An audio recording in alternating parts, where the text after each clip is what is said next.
El mapa de la parte superior izquierda fue publicado en Nuremberg en 1524, junto con copias de las cartas de Hernán Cortés hacia Carlos V traducidas al latín. Constituye la primera imagen que se ve en Europa de Tenochtitlan. El mapa se basaría en uno indígena y reflejaría el punto de vista de los habitantes. Derrumbado el imperio mexica y tomada la Ciudad de México, los españoles, por medio de Hernán Cortés, trasladaron el sistema de gobierno español. Estaba basado en municipios gobernados por un ayuntamiento al territorio de lo que hoy es la Ciudad de México. Durante la colonia, México era una ciudad muy pequeña comparada con la actual, del tamaño moderno del centro histórico. El mapa del lado derecho, que está abajo, es un mapa topográfico de la Ciudad de México y sus alrededores, dado alrededor de 1555, más o menos 3 décadas después de que Hernán Cortés conquistara la capital azteca. Una vez ocuparon la ciudad, los españoles derribaron las partes centrales y reemplazaron los templos aztecas por edificios construidos con estilo español. Pese a ello, dejaron el trazado de las calles prácticamente intacto. La catedral, la iglesia mayor, está en el centro del mapa, junto a la plaza que hoy es la Plaza de la Constitución. En la esquina inferior derecha se puede ver la parte de una dedicatoria al emperador Carlos V junto con partes del nombre de Santa Cruz. Por ello, durante mucho tiempo se creyó que Alfonso de Santa Cruz, el cosmógrafo real de Sevilla, había sido el cartógrafo. La investigación posterior indica que el pintor fue una persona de Tenochtitlan, probablemente un azteca con educación europea. Para la historia de México, el periodo conocido como la colonia o el virreinato empieza en el siglo XVI, cuando los españoles al mando de Hernán Cortés conquistaron la antigua México Tenochtitlan. Así fundaron la Nueva España, nombre que los conquistadores le dieron a la actual Ciudad de México. También se conoce esta etapa con el nombre de virreinato porque el país durante el tiempo que duró fue gobernado por un representante del rey de España que tenía el subtítulo de virrey. Es muy raro que haya épocas que abarquen exactamente una cifra decimal redonda, pero en nuestra historia colonial así es, ya que se considera que esta etapa empieza estrictamente en el año 1521, cuando cayó en poder de los españoles la antigua Ciudad de México Tenochtitlan y termina en 1821, año en el que se declaró la independencia de México.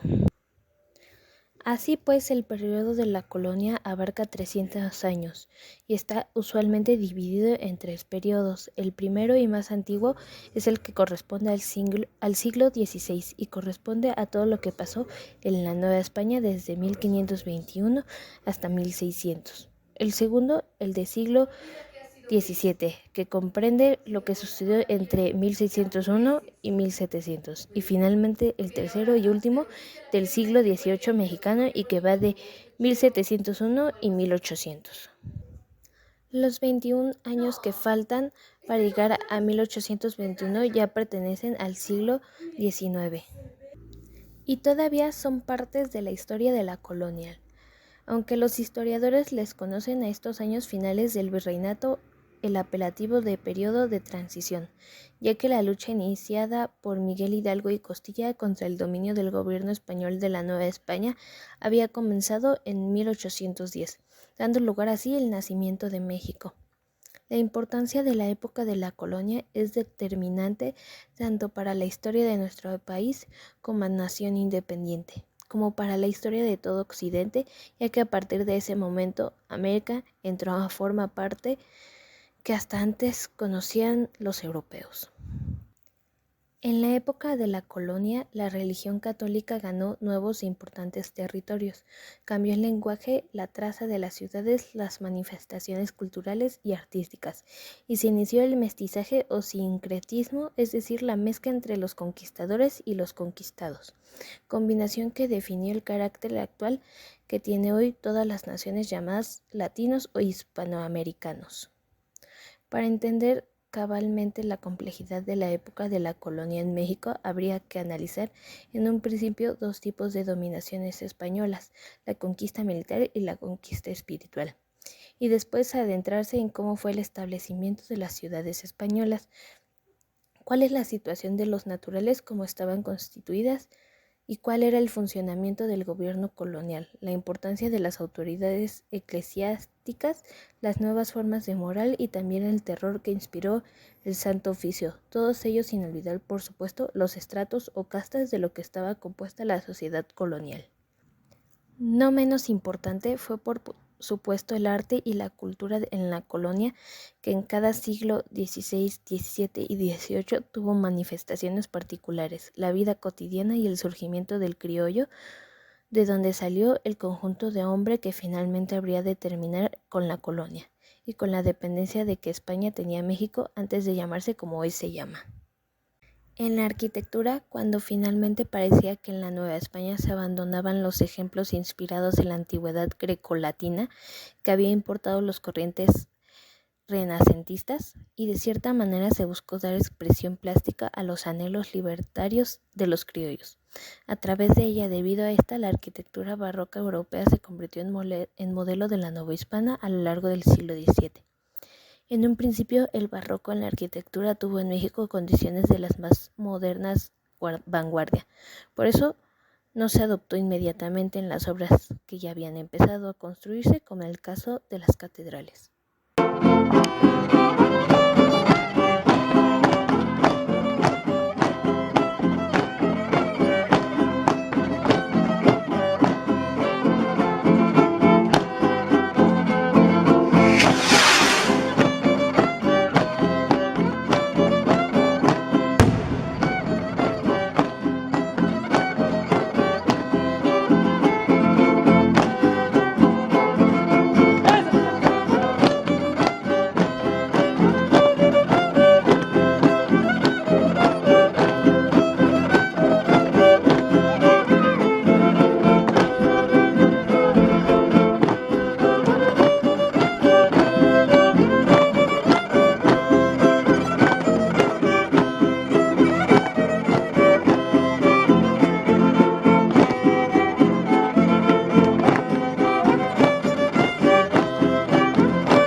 Por casi 300 años, tiempo que duró la colonia en nuestro país, la gastronomía de las culturas prehispánicas tuvo un proceso de mestizaje con la de los europeos, dando como resultado la base de nuestra gastronomía actual. Durante esta época, el maíz, los frijoles y el chile continuaron siendo muy importantes en la cocina, pero con la llegada de productos como la carne de cerdo, res, pollo, el trigo y el arroz, alimentos fundamentales en la dieta de los europeos, se crearon nuevos platillos, muchos de ellos joyas actuales de nuestra gastronomía. Como resultado de este mestizaje, el menú de los mestizos era el siguiente. A las 5 de la mañana, una taza de chocolate o atole con pan dulce. En el almuerzo degustaban un guiso de carne de res, pollo o puerco y un plato de frijoles, acompañado de un buen vaso de pulque. La comida comenzaba con una sopa o caldo de gallina con limón, seguido por una porción de arroz o fideos. Después, el plato principal, que consistía en un guiso de carne. Para terminar, el postre consistía en una fruta. Mientras que en Europa a las 6 de la tarde tomaban un té, su equivalente en la Nueva España estaba compuesto de un chocolate caliente acompañado con un pan dulce, y finalmente para la cena comían un plato fuerte acompañado de frijoles. Este menú representa perfectamente la combinación de ambas culturas, pero también demuestra que a pesar de la colonización, la gastronomía de nuestros antepasados sigue predominando en la dieta de los mexicanos. Fray Diego Durán escribió que en el ritual indígena nahua existían dos fiestas dedicadas al culto a los muertos: Miquehuitontli o fiesta de los muertecitos, que se conmemoraba en el 9º mes del calendario nahua y equivalía al mes de agosto en el año cristiano, y la fiesta grande de los muertos, o Huey Micahuitl. Estas fiestas, además de dedicarse a los muertos, eran propiciatorias de la agricultura. En este aspecto podemos rescatar dos corrientes. La primera indica que los indígenas le temían a la muerte de los sementeras, a causa del clima. Para evitar un final catastrófico de los cultivos, se preparaban con ofrendas, oraciones y sacrificios. En otras investigaciones, apuntan a que era una zona de tránsito entre la profunda escasez y a un periodo de la relativa abundancia.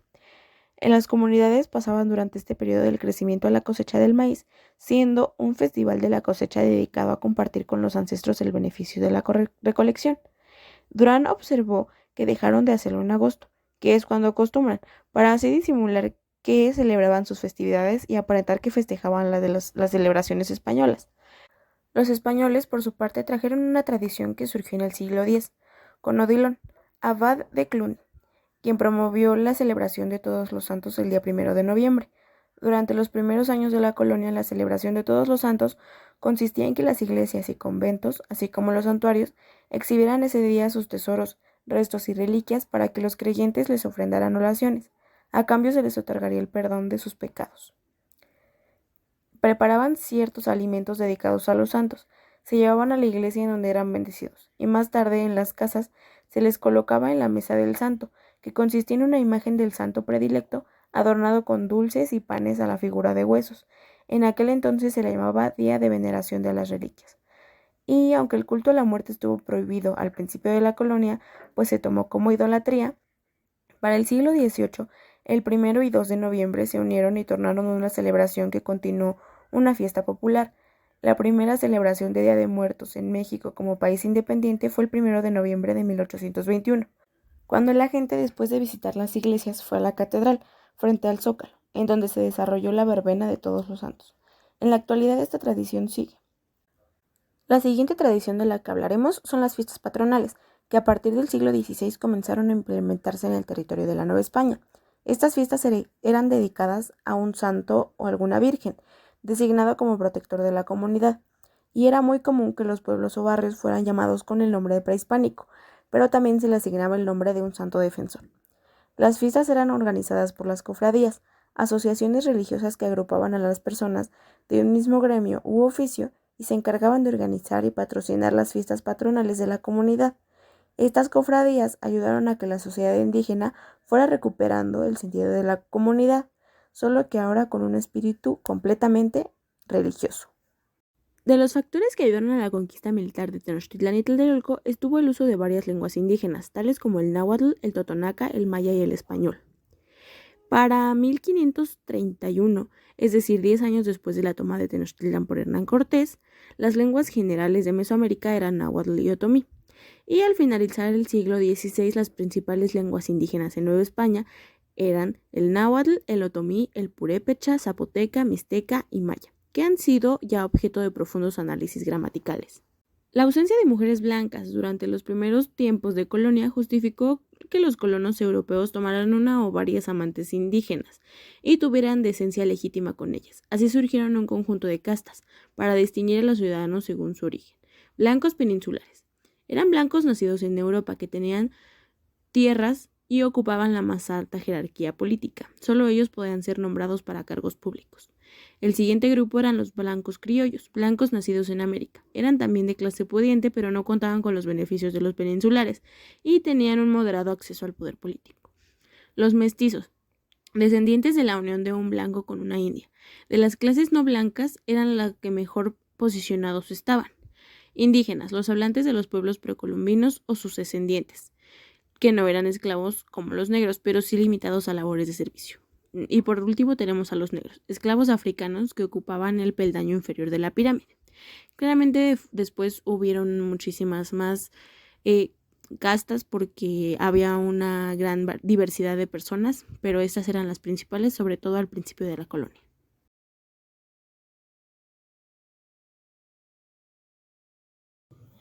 En los lugares de interés turístico en México existen muchas variedades, pero hablando de la arquitectura colonial es una de las más visitadas de nuestra ciudad, ya que convoca al tiempo una arquitectura de nuestros pasados con la arquitectura moderna del día de hoy.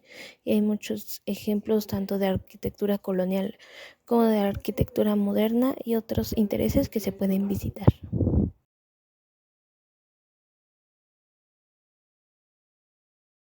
Gastronomía y bebida típica. Entre los 1001 sabores de la cocina regional, el más parecido es sin duda el pescado blanco, muy común en la región. Considerado un verdadero manjar, es imprescindible en todo menú de alta cocina en México. La bebida. En cuanto a bebidas, la cocina michoacana tiene una gran variedad de atoles dulces y salados, incluyendo el atole negro con cacao y canela. Morelia, localización. Morelia es la capital del estado de Michoacán en la zona central de México. Festividades y tradiciones. Carnaval de Morelia, Semana Santa, Viernes Santo, Procesión del Silencio de Morelia. Expo, Feria Regional Comercial y Ganadera, durante el mes de mayo de 1956.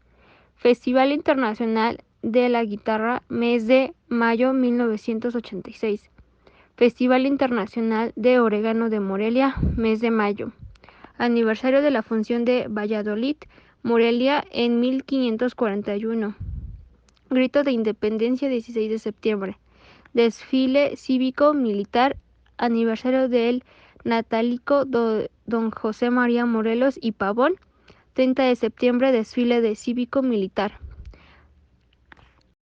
Morelia fue fundada en el año de 1541 por el primer virrey de la Nueva España, don Antonio de Mendoza, y originalmente se llamó Valladolid en honor a su ciudad natal en España. Durante la época colonial, la ciudad se convirtió en un importante centro cultural y religioso, y muchos edificios notables, como la Catedral de Morelia y el Palacio del Gobierno. Uno de los personajes históricos más destacados de Morelia es José María Morelos y Pavón, quien nació en la ciudad en 1765.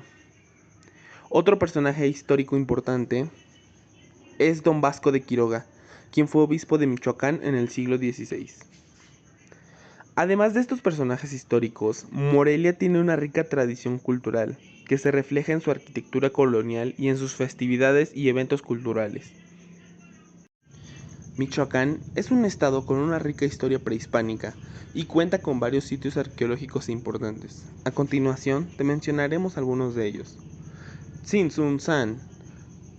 Tzintzuntzan fue la capital del Imperio Purépecha y cuenta con una impresionante zona arqueológica en el estado de Michoacán.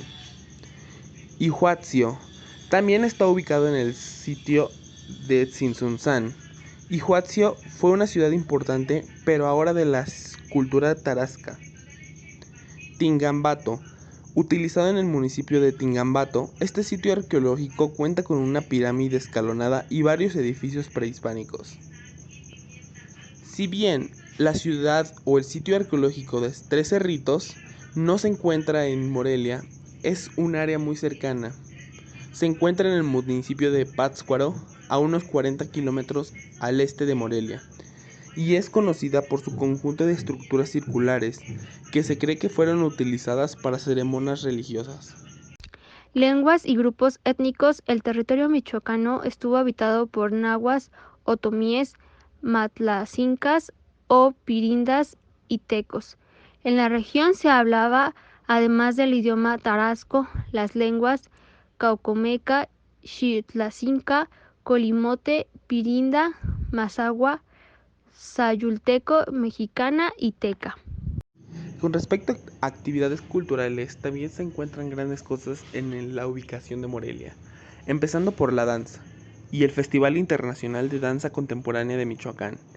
Este festival se celebra anualmente en Morelia y cuenta con la participación de compañías de danza contemporánea de todo el mundo. Se lleva a cabo en diferentes espacios de la ciudad, como el Teatro Campo y el Teatro Morelos. También encontramos el ballet folclórico en la Universidad de Michoacana. Este grupo de bailarines se dedica a la promoción y difusión de la danza folclórica mexicana en general. Realizan presentaciones en diferentes eventos, festivales de la región y otro tipo de eventos culturales. A continuación con la música, tenemos el Festival Internacional de Música de Morelia. Este es un festival, uno de los más importantes de México en su género. Se celebra anualmente en noviembre y cuenta con la participación de músicos y grupos de diferentes géneros, como música clásica, jazz y folclórica. También se encuentra la Orquesta Sinfónica de Michoacán. Esta orquesta fue fundada en el año de 1981 y es una de las más importantes de toda la República Mexicana. Se realizan conciertos en diferentes espacios de la ciudad, como el Teatro Morelos y el Conservatorio de las Rosas. Dentro del teatro tenemos el Teatro Campo. Este es un teatro de los más antiguos y emblemáticos de Morelia. Fue construido a finales del siglo XIX y ha sido sede de importantes eventos culturales y artísticos a lo largo de su historia. Y por último, tenemos el Teatro Morelos. Este teatro es uno de los espacios culturales más importantes de la ciudad. También fue construido en el siglo XIX y ha sido renovado en muchas ocasiones. En él se presentan obras de teatro, conciertos y otros eventos culturales de gran importancia y relevancia para el estado de Morelia y para todo México. Morelia cuenta con una gran riqueza arquitectónica y cultural. A continuación, se presentan algunas de las principales construcciones y museos de la ciudad. Comenzando por la arquitectura, tenemos la Catedral de Morelia, que está ubicada en el centro histórico de la ciudad. Es un impresionante edificio barroco del siglo XVIII, con una fachada de cantera rosa y blanca, que destaca por sus torres gemelas de 70 metros de altura. También se encuentra el Palacio de Gobierno. Este majestuoso edificio de estilo neoclásico construido en el siglo XVIII es la sede del Poder Ejecutivo del Estado de Michoacán. En su interior se pueden admirar murales del artista local Alfredo Salce. Por último, tenemos el Templo de San Francisco. Esta iglesia, también ubicada en el centro histórico, es una muestra de la arquitectura barroca del siglo XVIII. Su fachada está cubierta de cantera rosa y sus interiores cuentan con impresionantes obras de arte. En la escultura tenemos el Monumento a la Revolución, situado en la Plaza de la República. Este monumento es una imponente estructura de concreto que conmemora la Revolución Mexicana. Fue diseñada por el arquitecto Enrique Aragón y el escultor Jesús Contreras. También tenemos la Fuente de las Tarascas. Esta emblemática fuente está ubicada en el centro de la ciudad. Representa a 3 mujeres indígenas de la región de Michoacán, cargando una canasta sobre sus cabezas. Fue creado por el escultor Carrasco Jesús Romero Flores. Museos. Aquí encontramos el Museo del Dulce. Este museo se encuentra en el centro histórico de la ciudad y es una delicia para los amantes del dulce. En su interior se pueden conocer los orígenes y la historia de los dulces típicos de la región, así como probarlos. También encontramos el Museo Regional Michoacano, ubicado en un edificio del siglo XVIII. Este museo alberga una gran colección de arte prehispánico y colonial de la región de Michoacán, así como sus exposiciones temporales de arte contemporáneo. Para terminar, se encuentra el Museo Casa Natal de Morelos. Este museo está ubicado en la casa donde nació el héroe de la independencia mexicana, José María Morelos. En su interior se pueden conocer detalles de la vida y obra de este importante personaje histórico.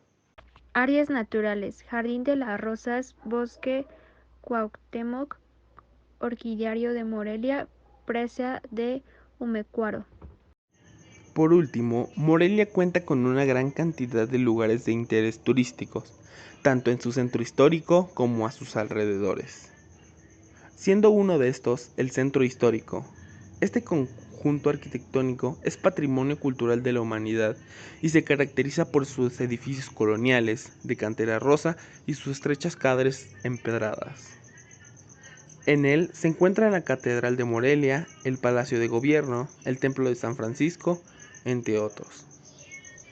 También encontramos el Jardín de las Rosas. Este hermoso jardín se encuentra ubicado en el centro de la ciudad y es un lugar ideal para pasear y relajarse. En él se pueden encontrar una gran variedad de rosas y otro tipo de flores, así como fuentes y esculturas. Continuando con el Acueducto de Morelia, esta imponente estructura se extiende por más de 1 kilómetro y es una muestra de la arquitectura civil del siglo XVIII. Es uno de los símbolos más representativos de la ciudad. Santuario de Nuestra Señora de Guadalupe. Este templo se encuentra ubicado en la cima del Cerro de Quinceo y ofrece una vista panorámica espectacular de la ciudad. Es un lugar de gran importancia religiosa y cultural para los habitantes de Morelia. Lago de Pátzcuaro. Este hermoso lago se encuentra a pocos kilómetros de Morelia y es un lugar ideal para pasar un día en contacto con la naturaleza. En él se pueden encontrar islas como Janitzio, donde se puede conocer a fondo la cultura purépecha. Por último, tenemos Paricutín. Este volcán está ubicado a unos 200 kilómetros de Morelia. Es uno de los más jóvenes del mundo. Se formó en 1943 y es un lugar ideal para los amantes del trekking y la aventura.